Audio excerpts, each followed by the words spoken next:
नमस्कार, जय हिंद, वंदे मातरम। साथियों, सभी का स्वागत है आपके अपने educational YouTube channel success pillar में। देखो भाई, आरआरबी ग्रुप डी और एनटीपीसी इस एग्जाम की अगर आप तैयारी कर रहे हो तो इस वीडियो को पूरा ध्यान से देखना। ऐसे ही तरीके से एग्जाम निकाला जाता है जैसे मैं आपको यहाँ पर बताऊंगा, जैसे क्वेश्चन मैं आपको कराऊंगा। ठीक है, साइंस के ऐसे ही क्वेश्चन आपको एग्जाम में डायरेक्ट फंसेंगे। अगर नहीं फंसेंगे तो आप इस वीडियो के नीचे आके कमेंट कर सकते हैं। ठीक है, वीडियो को अपने पास सेव कर लेना, डाउनलोड कर लेना, कमेंट करने के लिए रेडी रखना। ठीक है, वैसे तो आप वीडियो को लाइक कर दीजिए, चैनल को सब्सक्राइब कर दीजिए, क्योंकि देखो बहुत इंपॉर्टेंट है, आपको बहुत इंपॉर्टेंट वीडियो यहाँ पर मिलेगी। तो चलिए स्टार्ट करते हैं वीडियो। पहला ही क्वेश्चन आपसे जो पूछा जा रहा है कि ट्रांसफार्मर की रेटिंग किस यूनिट में व्यक्त की जाती है।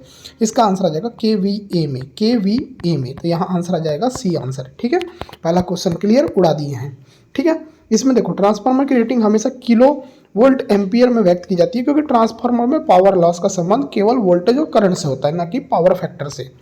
चलिए आगे देखते हैं। तड़ित चालक का आविष्कार किसने किया। बहुत ही अच्छा क्वेश्चन है। अगर आप ये क्वेश्चन जानते हैं तो आंसर देने का प्रयास करो। इसका आंसर आ जाएगा बेंजामिन फ्रैंकलिन। तो यहाँ आंसर आ जाएगा सी आंसर। तो सेकंड क्वेश्चन का आंसर क्या आएगा, सी आंसर आ जाएगा। ठीक है, यहाँ पर याद रखिए, बेंजामिन फ्रैंकलिन ने यह सिद्ध किया कि बिजली और तड़ित समान प्रकृति के हैं। उन्होंने तड़ित चालक का आविष्कार किया जो इमारतों को बिजली गिरने से बचाता है। चलिए अब देखो, तड़ित चालक सामान्यतः किस धातु के बनाए जाते हैं। अगर ये क्वेश्चन एग्जाम में आ गया तो आप लगाना तांबा के बनाए जाते हैं। आंसर आ जाएगा सी। ठीक है, चलिए आगे देखते हैं। और आगे आपसे पूछा जा रहा है स्थायी चुंबक किस धातु से बनाए जाते हैं। स्थायी चुंबक किस धातु से बनाए जाते हैं। आंसर आ जाएगा इस्पात से। तो आंसर आ जाएगा डी आंसर। चलिए देखते हैं नेक्स्ट क्वेश्चन। अस्थायी चुंबक किससे बनाए जाते हैं। इस्पात से, नर्म लोहे से, सिलिकॉन से, तांबे से। तो इसका आंसर क्या आएगा, तो इसका आंसर आ जाएगा नर्म लोहे से। आंसर आ जाएगा बी आंसर।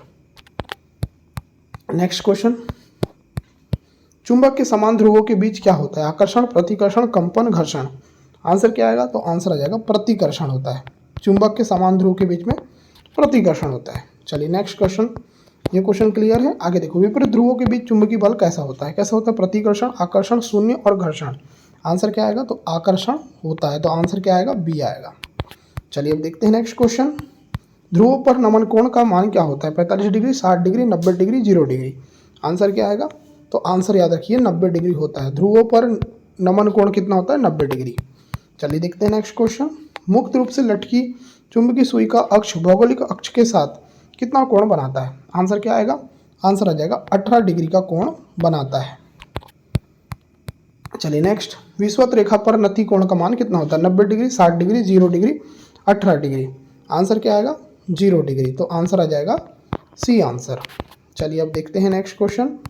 त्रिविमीय चित्र किस विधा द्वारा लिया जाता है। X-ray, ultrasound, holography, microscopy. इसका आंसर क्या आएगा, तो होलोग्राफी इसका राइट आंसर आ जाएगा। चलिए नेक्स्ट क्वेश्चन, एक ही प्रकार के परमाणुओं से मिलकर बना पदार्थ क्या कहलाता है। यौगिक, मिश्रण, तत्व, अणु।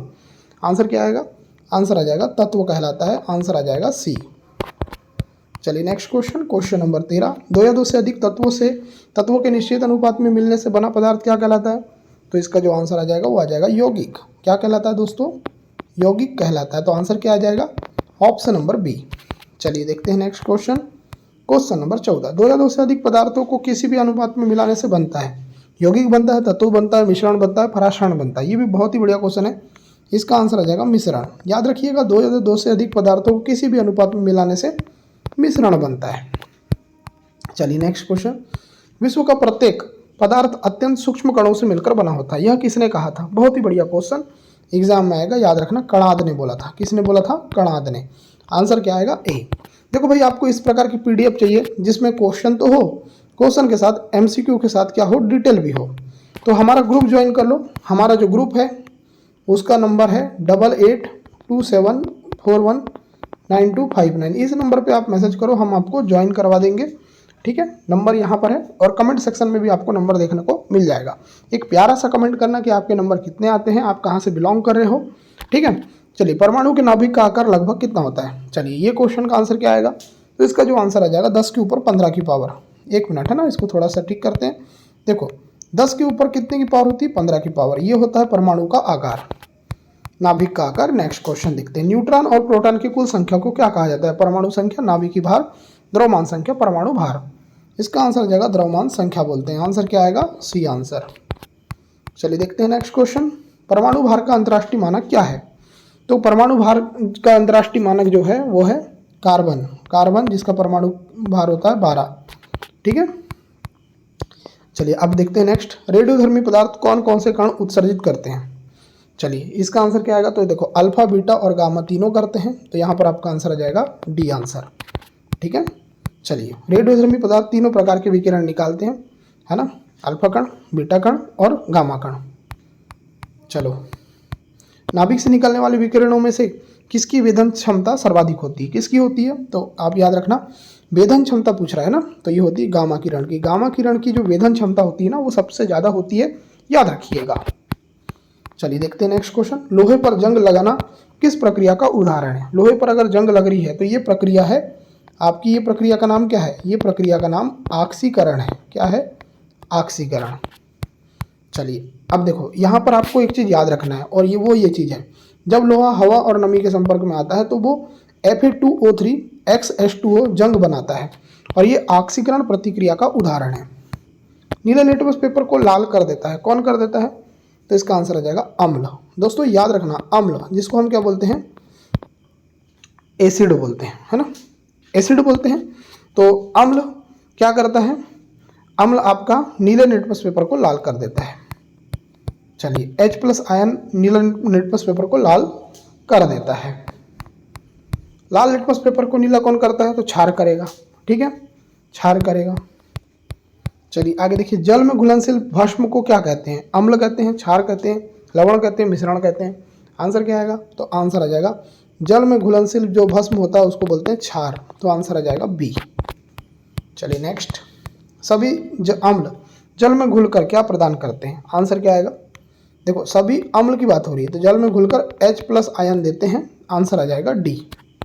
ठीक है, चलिए भस्मों का स्वाद कैसा होता है, मीठा होता है, खट्टा होता है, कड़वा होता है, नमकीन होता है, तो भस्मों का स्वाद होता है कड़वा। कैसा होता है दोस्तों, कड़वा। आंसर क्या आएगा, सी।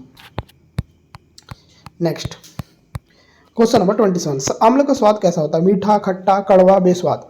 तो अम्ल कैसा होता है दोस्तों, तो अम्ल होता है, याद रखिएगा, अम्ल होता है आपका खट्टा। कैसा होता है, खट्टा होता है अम्ल। ठीक है, चलिए अब देखते हैं नेक्स्ट क्वेश्चन, भस्मों के जलीय घोल में कौन सा आयन होता है, Cl-, H+, OH-, K+। Answer क्या आएगा, तो आंसर आ जाएगा OH-। चलिए अब देखते हैं नेक्स्ट, सभी लवण होते हैं अविद्युतीय अपघट्य, अपद्रव्य, वैद्युत अपघट्य, अद्रव्य। तो इसका आंसर क्या आएगा, तो सभी लवण कैसे होते हैं, तो वैद्युत अपघट्य होते हैं। जितने भी लवण होते हैं वो वैद्युत अपघट्य होते हैं। चलिए 30 क्वेश्चन देखेंगे, ध्यान से देखिएगा। एनटीपी जिसको बोलते हैं नॉर्मल टेम्परेचर एंड प्रेशर पर किसी गैस के 1 मोल का आयतन कितना होता है। दोस्तों कितना होता है आयतन, ये बताना है आपको, तो इसका आंसर आ जाएगा 22.4 लीटर होता है, तो आंसर आ जाएगा आपका बी आंसर। तो भाई मैंने आपको सारे क्वेश्चन करा दिए हैं, पूरे क्वेश्चन करा दिए, 30 क्वेश्चन कराया हूँ मैंने, बहुत अच्छे से कराया हूँ, बहुत स्पीड में कराया हूँ। अगर आपको ये वीडियो पसंद आई ना जरा से भी, तो वीडियो को लाइक करना, चैनल को सब्सक्राइब करना, वीडियो को लाइक जरूर करना यार। लाइक करोगे तभी तो ये वीडियो बहुत लोगों तक जाएगी, तो लाइक जरूर कर देना। ठीक है, अगर वीडियो अच्छी लगी तो वीडियो के नीचे एक प्यारा सा कमेंट अपना जरूर कीजिएगा, है ना। और इस वीडियो को देखने के लिए आपका धन्यवाद, आपका दिन शुभ हो।